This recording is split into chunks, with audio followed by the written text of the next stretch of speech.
നമുക്കിന്ന് കൈപ്പത്തിരി തയ്യാറാക്കാം. ചുവട് കട്ടിയുള്ള ഒരു പാത്രത്തിലേക്ക് 3 കപ്പ് വെള്ളവും വെള്ളത്തിന്റെ പാകത്തിന് ഉപ്പും 1 ടീസ്പൂൺ ഓയിലും ഒഴിച്ച് വെള്ളം നല്ല പോലെ തിളച്ചു വരുമ്പോൾ 2 കപ്പ് വറുത്ത അരിപ്പൊടി ചേർത്ത് വെള്ളവും പൊടിയും നല്ലവണ്ണം യോജിപ്പിക്കണം.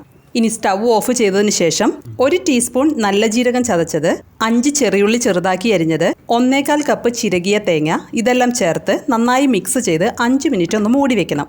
അതിനുശേഷം കുഴയ്ക്കാൻ പറ്റിയ ഒരു പാത്രത്തിലേക്ക് മാറ്റി ചൂടോടുകൂടി തന്നെ നല്ല മയത്തിൽ കുഴച്ചെടുക്കണം. 1 കപ്പ് പൊടിക്ക് 1.5 കപ്പ് വെള്ളമാണ് ഞാനിവിടെ ഒഴിച്ചിരിക്കുന്നത്. പൊടിയുടെ വറവിനനുസരിച്ച് വെള്ളത്തിന്റെ അളവിൽ ചെറിയൊരു മാറ്റമുണ്ടാകും. അതുപോലെ ചെറു ചൂടോടുകൂടി തന്നെ കുഴച്ചെടുക്കാൻ ശ്രദ്ധിക്കണം. ഇനി കുഴച്ചെടുത്ത മാവിൽ നിന്നും ഈ വലുപ്പത്തിൽ ഒരു ഉരുളയെടുത്ത് കയ്യിൽ വെച്ച് ഉരുട്ടിയതിനു ശേഷം ഒന്ന് പ്രസ് ചെയ്ത് റൗണ്ട് ഷേപ്പിലാക്കാം. അതിനുശേഷം ചപ്പാത്തി പലകയിൽ കുറച്ച് പൊടി തൂകി അതിൽ വെച്ച് കൈകൊണ്ട് പ്രസ് ചെയ്ത് പത്തിരി റൗണ്ട് ഷേപ്പിലാക്കാം. പത്തിരിയുടെ സൈഡെല്ലാം കൈവച്ച് തന്നെ ഷേപ്പാക്കി ചെറിയ കട്ടിയിലെ പത്തിരി പരത്തിയെടുക്കാം. പരത്തിയെടുത്ത പത്തിരി ചൂടായി കിടക്കുന്ന ചട്ടിയിലേക്ക് ഇട്ട് ചുട്ടെടുക്കാം.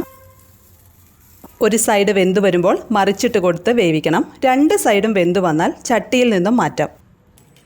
കൈപ്പത്തിരി തേങ്ങാപ്പാൽ ഒഴിച്ചോ ചിക്കൻ കറിയുടെ കൂടെയോ സെർവ് ചെയ്യാം. ചിക്കൻ കറി മാത്രമല്ല ഏത് നോൺ വെജ് കറിയുടെ കൂടെയും നല്ല ടേസ്റ്റാണ് കൈപ്പത്തിരി. ഇനി കറിയൊന്നും ഇല്ലെങ്കിലും തേങ്ങയൊക്കെ ഉള്ളതുകൊണ്ട് നല്ല ടേസ്റ്റാണ് കഴിക്കാൻ.